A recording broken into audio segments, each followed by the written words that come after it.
الحمد لله الذي هدانا إلى الإسلام وما كنا لنهتدي لولا أن هدانا الله.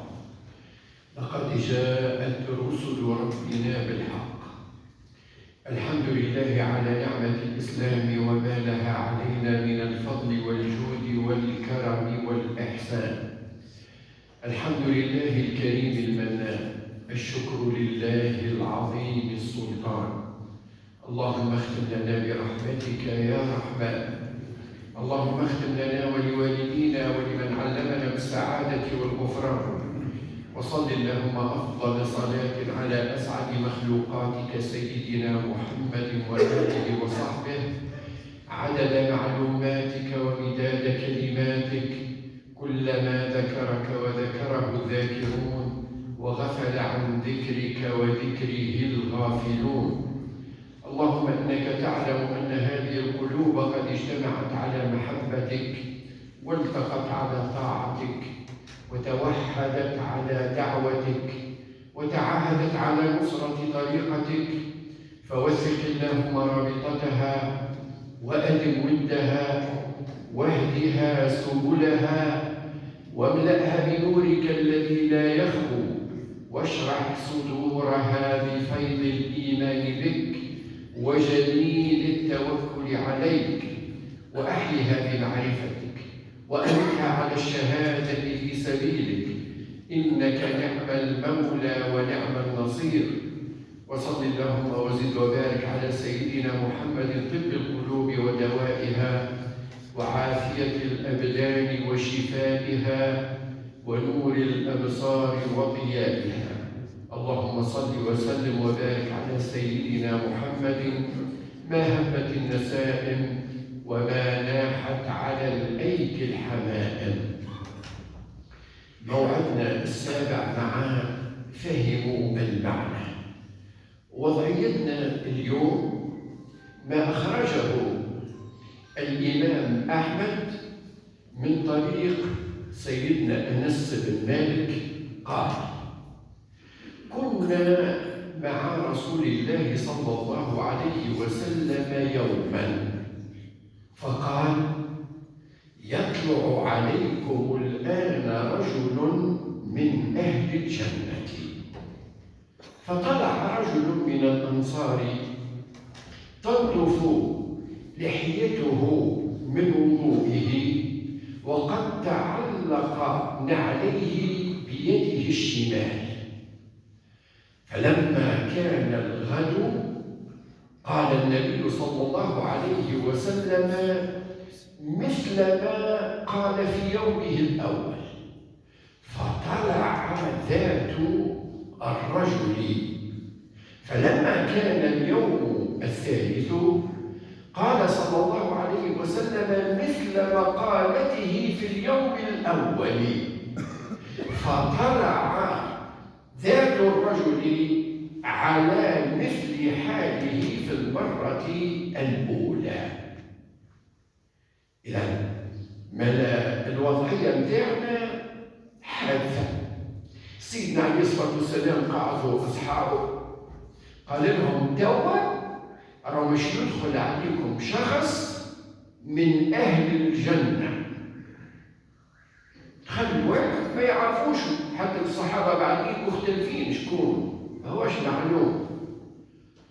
لحيته تقطر، كان يتوضا وماخذ حاجاته مش لاكله، شالها بيديه اليسار وتعدى للجامعة عبد ولا حاجة. النهار الثاني قاعدين معاه قال سيدنا عليه الصلاة والسلام نفسه، قال: يطلع عليكم الآن رجل من أهل الجنة. ويطلع نفس الشخص على نفس الهيئة. النهار الثالث يزيد سيدنا عليه الصلاة والسلام يقول لهم: يطلع عليكم رجل من أهل الجنة، ويطلع نفس الشخص على نفس الحالة ونفس الوضعية. قال أنس بن مالك: فلما قام رسول الله صلى الله عليه وسلم تبعه عبد الله بن عمرو بن العاص، فعندما لقيه قال له: لقد لاحيت أبي وأقسمت أن لا أدخل عليه 3 ليالي، فإن رأيت أن تؤويني حتى تمضي. هو مشى السيد هذايا، وسيدنا عبد الله بن عمرو بن العاص جاب جرته ما يعرفوش، قالوا رانا تخاصمت انا وبابا وتفاوتنا وصار بيناتنا غضب، بالله ما نجمش تقبلني عندك 3 أيام، لاني حلفت إذا ندخل على دارنا وبابا ثم 3 أيام اقبلني فيهم 3 أيام ضيف عندك. فقال نعم. قال أنس بن مالك يحكي على عبد الله بن عمرو قال فلقيته لا يقوم من الليل إلا إذا تعارى، يعني وقت اللي يتقلب ويتعرى، إلا إذا تعارى وتقلب في نومه كبر وذكر الله حتى صلاة الفجر، حتى يقوم لصلاة الفجر. وتكرر الأمر هذا 3 أيام 3 ليالي اللي قضاهم عنده سيدنا عمرو بن العاص. فلما كدت أن أحقر عمله، قلت شو بده يعمل السيد هذا؟ ما يعمل حتى شيء، في الليل يرقد، وقت اللي يتقلب وقت اللي يتعرف كده ساقه ولا يتعرف كتفه يجبد الغطاء عليه، نسمع يكبر الله ويذكر الله حتى يتأذن أذان صلاة الفجر، يخرج معانا مش نصلي الناس الكل ونرجع، ما تغير حتى شيء. حتى لين قلت مع انه ما يعمل السيد هذا، امشاله قالوا يا عبد الله لم يكن بيني وبين أبي غضب ولا خصام، ما كانش راي، ولكني سمعت رسول الله صلى الله عليه وسلم يقول يطلع عليكم رجل من أهل الجنة 3 مرار فكنت أنت ذاك الرجل. والله ما كانش بيني وبين بابا خصومة، أنا راني نزلت ضيف عليك لأني سمعت سيدنا عليه الصلاة والسلام يقول الكلام هذايا، وتكون أنت السيد اللي انطبق عليه الكلام هذايا 3 مرات. سائل فما الذي بلغ بك ما قاله رسول الله صلى الله عليه وسلم؟ أنا ما شفتش عليك حاجة كبيرة، بلغني أنت إشنية اللي خلى النبي صلى الله عليه وسلم يقول فيك الكلام هذايا أنك من أهل الجنة؟ قالوا هو ما رأيته، ما يتغير عليه حتى شيء، اللي شفته هذاك هو، غير أني لا أجد في نفسي لأحد من المسلمين غشا ولا أحسد أحدا في خير أنعم الله عليه به. قالوا كيف شفتني؟ أما حاجة واحدة اللي نعرف على روحي يعني. وأني ما عندي حتى خيار الواحد من المسلمين، وعمري بالعمر ما نحسد شخص على خير تحب نفسي فيه وهو أعطاه له رب. أش قال له سيدنا عبد الله بن عمرو بن العاص؟ قال له تلك التي بلغت بك وهي التي لا نطيق، هذه هي اللي ارتقت بيك وبلغتك باش تكون رجل من أهل الجنة، وهي التي لا نطيق، وهي ما نجموهاش نحن وصعيب علينا. هذه وضعيتنا. من خلال الوضعية في علاقة بسيدنا عبد الله بن عمرو بن العاص عدنا معاه فائدتين، فائدة عقدية وفائدة عملية سلوكية. الفائدة العقدية أنه وقت اللي عبد الله بن عمرو بن العاص سمع أن النبي صلى الله عليه وسلم قال يطلع عليكم رجل من أهل الجنة، ما خدمش مخه، مباشرة أخذ حديث النبي صلى الله عليه وسلم وكلامه على محمل القطع واليقين، وهو يعرف أنه ما أنبأ النبي صلى الله عليه وسلم بمغيبا إلا أن أطلعه الله عليه. وقد جاوبنا النبي صلى الله عليه وسلم عندما سئل في القرآن من إحدى زوجاته قالوا من أنبأك اللي تعرف؟ قال نبأني العليم الخبير. فالنبي صلى الله عليه وسلم لا يمكن أن يجازف بأمر يتعلق بالمصير ويتعلق بمآلات الناس المتوقفة على أعمالهم ولو كانت مثاقيل من الذرة من الخير والشر. بل لما سمعوا أخذها على الجزم واليقين. هذا الذي يتحدث مش أي إنسان، هذا اللي قال عليه ربي عند ذي العرش مكين، أي إن الله تعالى مكنه، وأعظم ما مكنه منه هو الإنباء، ولذلك سمي نبي لأنه ينبئ بالمغيبات. وهذه حاجة مغيبة في مستقبل الإنسان ذلك، هو نفسه ولا نفسه وانت نفسه ما تعرفهاش، ولكن اللي يعرفها هو الذي كشفت أمامه الحجب من قبل الواحد الأحد. هذه فائدة عقدية ما نخدموش مخاخنا مع الإنباءات التي تأتي من النبي عليه الصلاة والسلام. الحاجة الثانية فائدة سلوكية. قديش أصحاب النبي صلى الله عليه وسلم تحسهم متوثبين متحفزين، الماكينة ديما تخدم والبطارية ديما مشارجية، يستنوا ويسألوا وتتعلق هممهم بما وعد الله به، باش وعد ربي وعد عباده بالجنة. ولذلك لما سمعت بأن يخرج عليكم رجل من أهل الجنة ما بقاش ساكت وقال يا ربي يجمعنا نحن وياه فيها، إن شاء الله نحن وياه في الجناح نتاع برنوس سيدنا.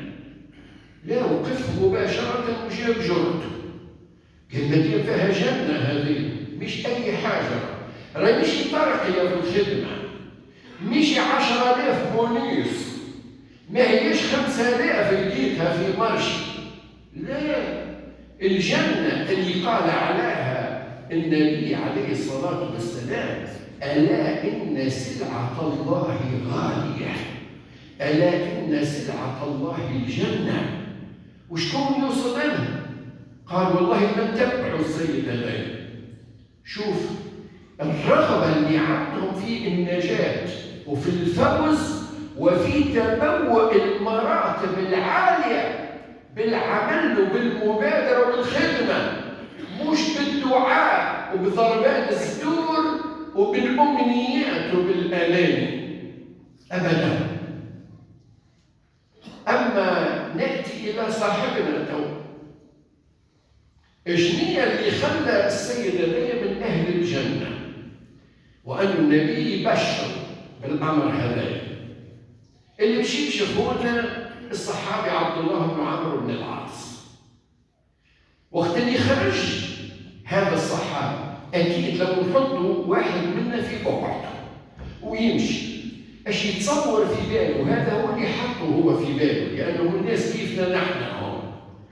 قال السيد هذايا دخل الجنة بسببي، يا إما بعمل يبلغ للجنة نحن ما نعرفوش وخلاص، ممكن لا نلقيناه في كتاب الله ولا خبروا بنا النبي عليه الصلاة والسلام، ممكن اجتهاد من عنده هو فلت السيد هذايا يعمل حاجة من الخير من البر نحن ما نعرفوهاش خلاص، خلينا نشوفها. وإلا بلغ من أعمال الخير درجة الاستثناء. العمل بتاع الخير نعرفوه، ولكن السيد هذايا فات فيه المرحلة العادية والاجتهادية بتاع الناس وبلغ به مرتبة الاستثناء. كما شنو؟ كما أن يقوم ليلا بدون هجوع، بل أنه ممكن السيد هذا يحط حبة ملح منا وحبة ملح في عينيه باش ما يجيش النوم خلاص.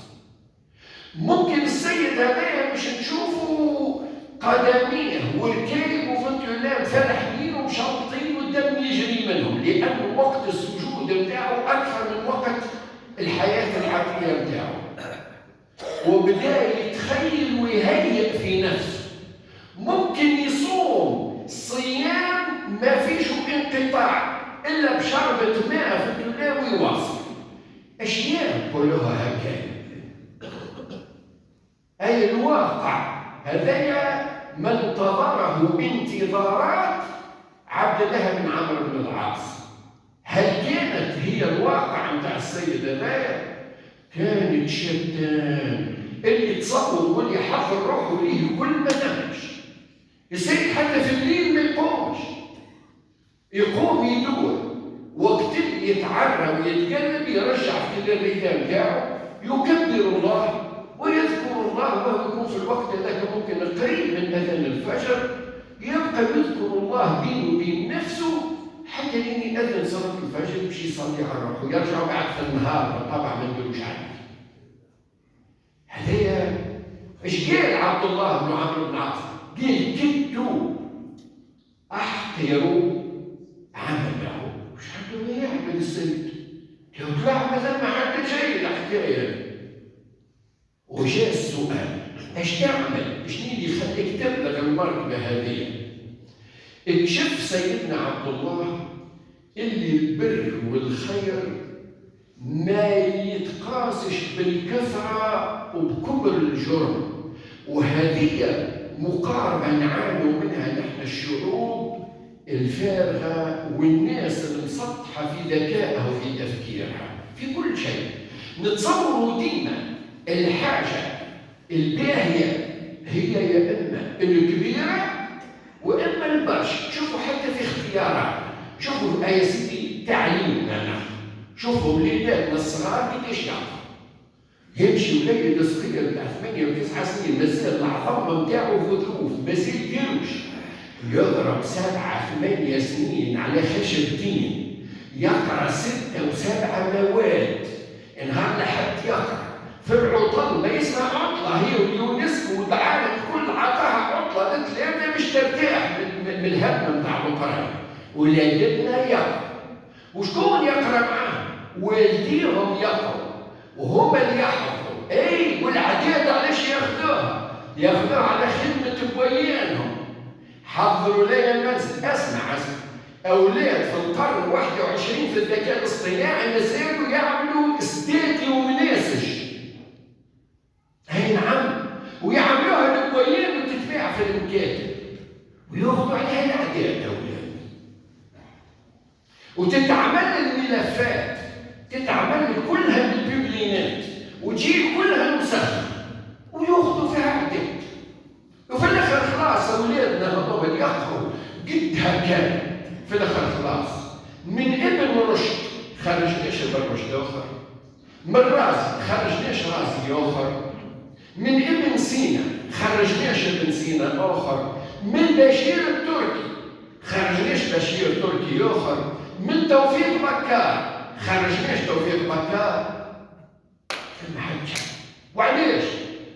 الكثره حسبوا فيه على قد ما تكثر على قد ما بعد باش نخرج اينشتاينات ونخرج ستيفن هاوكينجات. الكثره.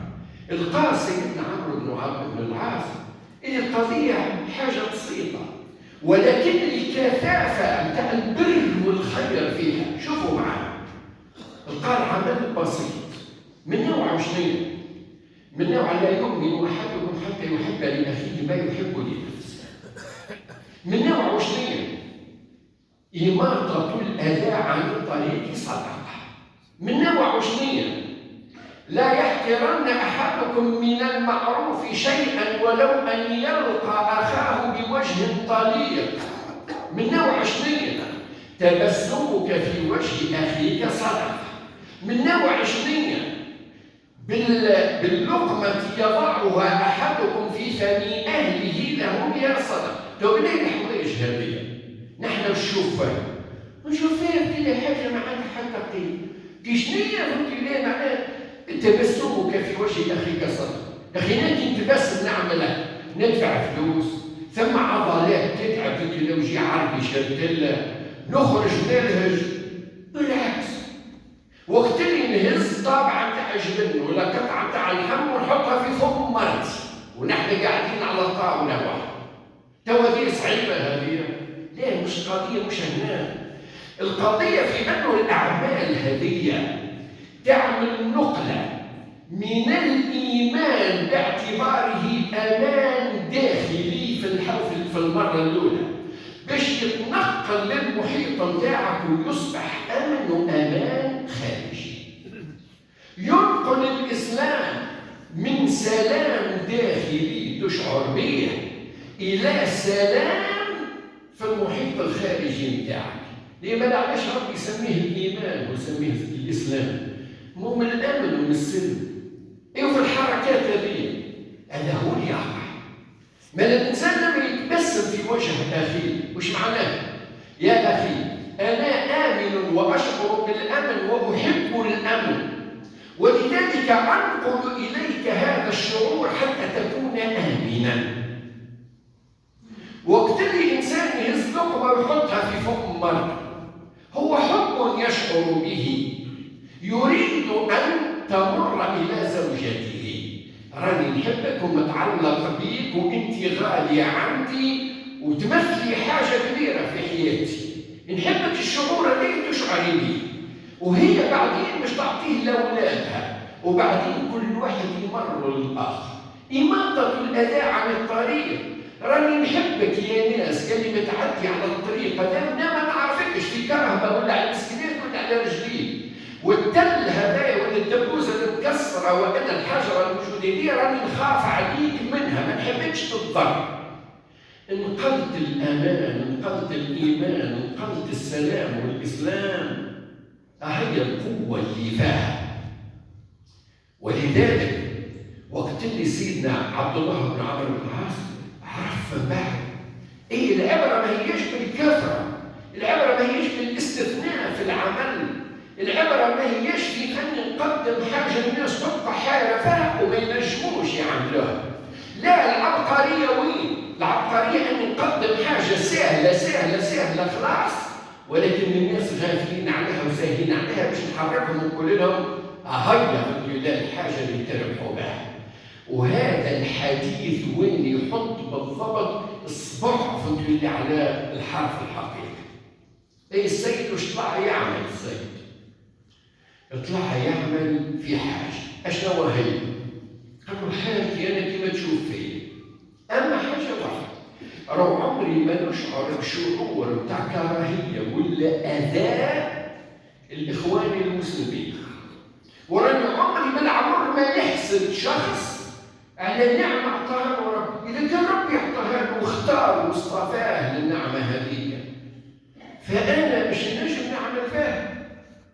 يعني مش معناها اللي قدام هذايا راني روضت قلبي، روضت نفسي وخرجتها من دائرة الفردانية، من دائرة النرجسية، من دائرة حب الذات، من دائرة توحش وتوغل الدوافع الشهوانية والبهيمية والغريزية ومن العجب ومن الكبر، وخليتها صفحة بيضاء ما فيهاش شر خلاص.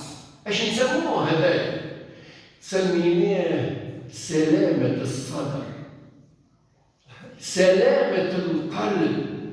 ليه شوية هي هذه؟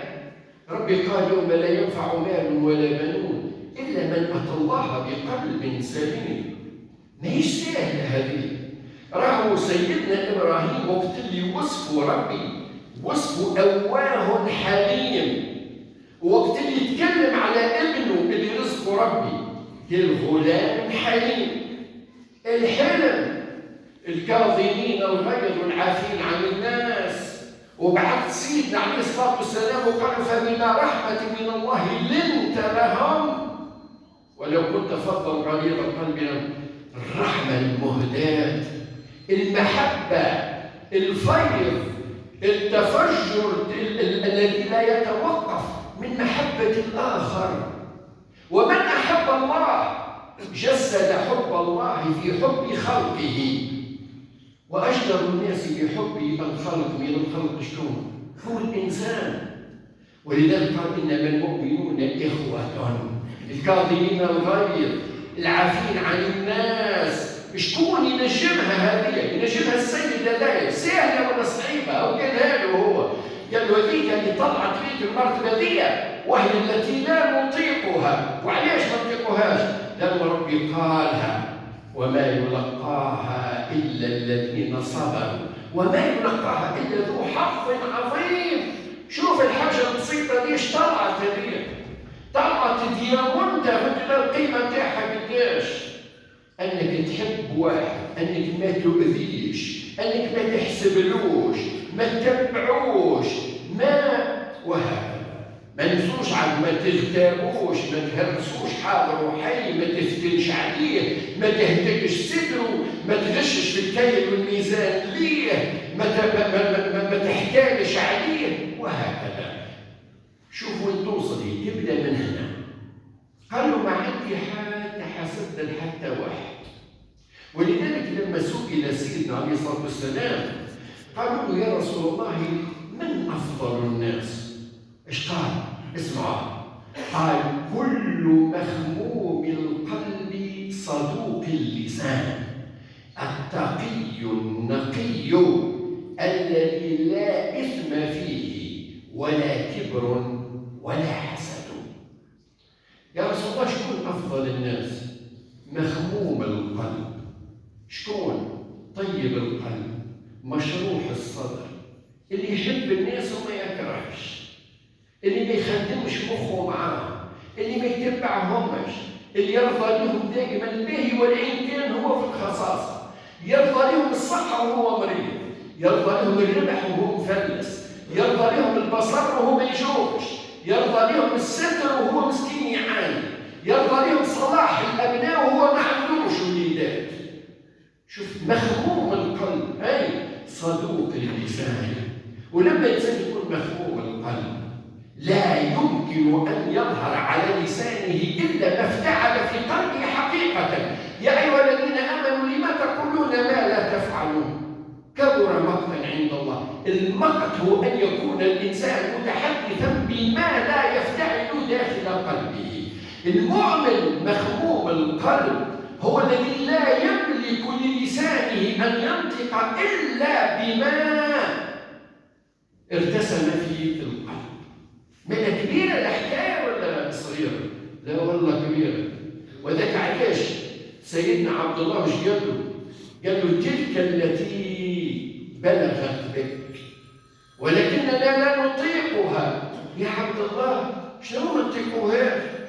انتم طيقتوا الإيمان والناس تتضرب وتتكوى وتترمى في رمضان مكة، في رمضاء مكة، وتحط الزدر الصخر على صدورها. هاكم نجبدوه، نجبدوا الهجرة في الصحراء، نجبدوا القتال في سبيل الله والفجعة والقلوب لدى الحناجر. وهذه قال لا نطيقها. وعلاش؟ قال لأنه الهجرة ولا لأنه القتال ليس حالا دائمة على المؤمن، إنما هي حالات وقتية ظرفية قد تحصل في حياة المؤمن وقد يحيا حياته كلها وما يشوفش منها حتى. كيفنا نحن تو نحن هاجرناش ولا هزيناش السلاح ولا كذا. أما ولا هي الحالة الدائمة اللي تصلح باش نعمل لك عليها امتحان واختبار، هي الحالة هذه. فهمتوا شنو هي؟ التعامل مع الناس، كيف تسقط علاقتك بالله تعالى في طهرها وفي صدقها إلى أن تصبح نصحا خالصا ومودة ومحبة لغيرك من الناس. هذه حالة. وهنا نجاوب ونحن برش على برشا أسئلة. أو جاينا رمضان إن شاء الله مبارك علينا. نصوم الصيام سهل ولا صعيب؟ صعيب. والقيام سهل ولا صعيب؟ صعيب. والتصدق الحمد لله بالمال سهل ولا صعيب؟ صعيب. وختم القرآن 10 مرات في رمضان صحيح سهل ولا صعيب؟ صعيب. ولكن شفتوها رمضان هذا اللي عملوا فيه الصعيبة هذا الكل؟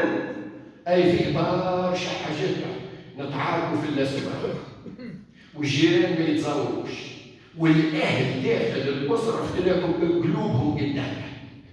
هاك تصلي، هاك تصوم، تمنع في روحك 14 15 ساعة ما تاكلش وما تشربش.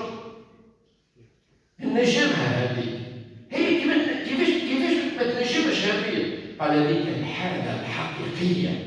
والعتب على علمائنا وفقهائنا ومحدثينا نهار اللي صنفونا الكتب نتاعهم جاوا للحاجات الصعيبة هذه اللي نحن نشوفوها سهلة وحطوها في آخر المراتب يسموها الآداب وفضائل الأعمال، وهي ليست في الأخير، هي الأولى، لأنها هي الثمرة الأساسية للإيمان، واللي إذا كان لقيتها تقول الشعب والأمة مؤمن على خير، وإذا كان ما لقيتهاش اقلب الصفحة وقول والله لا علاقة لها بالإيمان.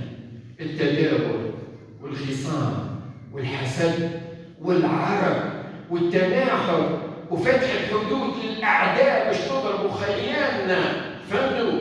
وسلاحنا في يمشي لغيرنا، وفلوسنا تمشي لأعدائنا، وأبوابنا تتحلف من الأعداء وتتسكر على إخواننا. هاي لأننا ما لناش الأمر اللي هو الحقيقة.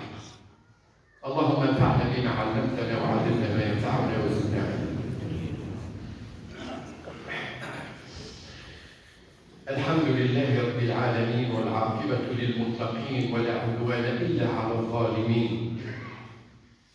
لا أحسد أحدا على خير أعطاه الله إياه. الحسد اللي يراه ما يضرناش. لو ربي يتكلم عن حسد ما قالش ومن حاسد إذا حسد، قال ومن شر. الحسد اللي زي يخزلك ولا يحكي عليك راه ما يعمل لك حاجه. وقت يحول الكلام نتاعو هذاك يولي فعل سيء، يولي يحسدك في سيارتك، مش انت عديت في سيارتك وقال محلاها وقال تبع، لا، وقت اللي يجيب مفتاح ويشاركها هذاك الشر. مثال، وقت اللي يعقلك يطيحك هذاك الشر. اما حسد هي دي حديث نفسك، يضر ولا ما يضرش؟ ما يضرش خلاص ابدا. اما يضر شلون بصراحه؟ يضر الحاسد مش المحسود. الحاسد اللي يعيش في الهم وفي النكد وفي الحرمان، ينسى النعم اللي عنده لين تولي منتهيه الصلاحيه، ويتشغل بغيره، او عمل او زاد او شرع او مشاء او جاء او حق او هز. ونهار اللي يولي كيما السيد هذاك اللي يتبعه ويحسب ليه، توفى الحكايه يقول هل وصلت كيف وعدنا؟ هل وصلت؟ لا، يجيب شخص اخر اكثر منه ويزيد يرجع حاشاكم كالكلب يلهث من اول مره، حياته كل تتعدى هم وحرمان. شنو احواله مع ذاته من داخل؟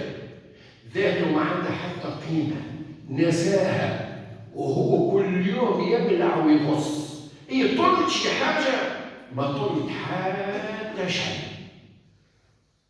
الصحه النفسيه اللي يجيبها لا اله الا الله، اللي وقت اللي سمعناها قبل فكر العمل المصري الدرامي المشهور، فهمني؟ ومنين بيجي السواد؟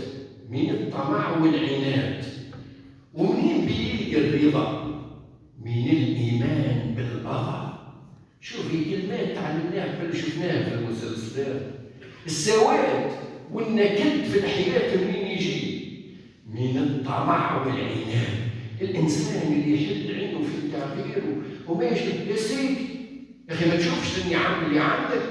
النعم اللي عندك وإن كانت لا تلحظ ولا ترصد على الأوراق بلغة الأرقام، إيش أشوفها؟ لاباس أنت ولا مريض؟ قال الحمد لله نضرب حيط طيب. الصحة دي بديش تتشرى، مش الصحة كاملة، ضوء البصر بديش يتشرى، القدرة على الحركة، أنك تدخل وحدك البيت الراحة وتقضي حاجتك وحدك وحد ما يشوفك، قديش هذه تتشرب؟ انك تحط الماكله وما تشربش دواء معاها تاكل لا بس عليه. قديش تتشرب؟ هذه ما تشريش مليارات الارض. لو نقول لك اعطيها لي اخوي احسن تقول لا، لانه الناس تصرف في فلوسها على حوايج اللي ما كانش يسترجعها. الستر في عائلتك، صلاح اولادك، قديش تشرب؟ نسيتهم اظن؟ النوم الهانيه، الاستقامه وعباده الله والتياد المسجد، وتاخذ مصحف وتقرا فيه وتقول استغفر الله، بقديش تتشربي؟ غيرك عمره ما قالها، شقي في حياته، شيطان في حياته. شوف الحاسد والحسود يعيش كيما حد، ينسى النعم نتاعو، تضيعك النعم وتصدد هذيك وما ياخذش منها وما يفرحش فيها خلاص، ويتبع كان اللي عند غيره. وفي الحديث القدسي قال النبي صلى الله عليه وسلم فيما حدث به عن ربه: ومن لم يرضى بقضائي ولم يصبر على بلوائي ولم يقنع بعطائي ولم يشكر نعمائي فليخرج من تحت سمائي وليتخذ له ربا سواي. عينيك مشرقه وما تحبش ترضى حتى بشيء، انت قدام الماده الجزائيه هذه. من لم يرضى بقضائي ولم يصبر على بلوائي ولم يقنع القناعة بالعطاء ولم يشكر نعمائي اللي عينيت عليها وما شفتهاش مصدق من قدامك، ما عندك حتى حل آخر، اخرج من تحت سمائي. ما عادش عبد لله، ما عادش عندك شكون تعبد وبشكون تلول وشكون ترجو وبشكون تتقوى ولشكون تشكي همك ولشكون تستأنس به. وهذه حاجة كبيرة كبيرة كبيرة ناقصة حد لا يعلمها إلا أولو الألباب وأولو النهى، وبرا لوج على رب آخر. فهموا المعنى. الدين هو هذا، هو أن تشعر بأمان في الداخل وسلام وتخرجه إلى غيرها. طالما عندنا قرآن يتلى وعندنا أذان وعندنا رمضانات وعندنا وعمرة وحج وكذا، ونحن ما عندناش أمان وسلام فيما بعضنا، ونتداوى ونتعارك ونتساب ونتحارب ونتكاره ونتباغضوا، معناها رانا ما فهمناش اللي فهموا عبد الله بن عمرو بن العاص من الحادثة هذه. اللهم حبب لنا الإيمان وزينه في قلوبنا وكره إلينا الكفر والفسوق والعصيان واجعلنا من الراشدين. اللهم اجعلنا من ورثة جنة النعيم. اللهم لا تدع لنا في مقامنا ذنبا إلا غفرته ولا هما إلا فرجته ولا دينا إلا قضيته ولا بابا للخير إلا فتحته ولا بابا للشر إلا أوصدته. ربنا آتنا في الدنيا حسنة وفي الآخرة حسنة وقنا عذاب النار. ربنا سلمنا لرمضان وسلمنا له وتسلمه منا ونحن معافون. ربنا اجعل رمضان داخلا علينا باليمن والبركة والسلام والأمان. اللهم أيد إخواننا في فلسطين وفي السودان، وارفع الهم عن إخواننا في اليمن وفي ليبيا وفي سوريا، والطف بنا في سائر الأرض يا أرحم الراحمين يا رب العالمين.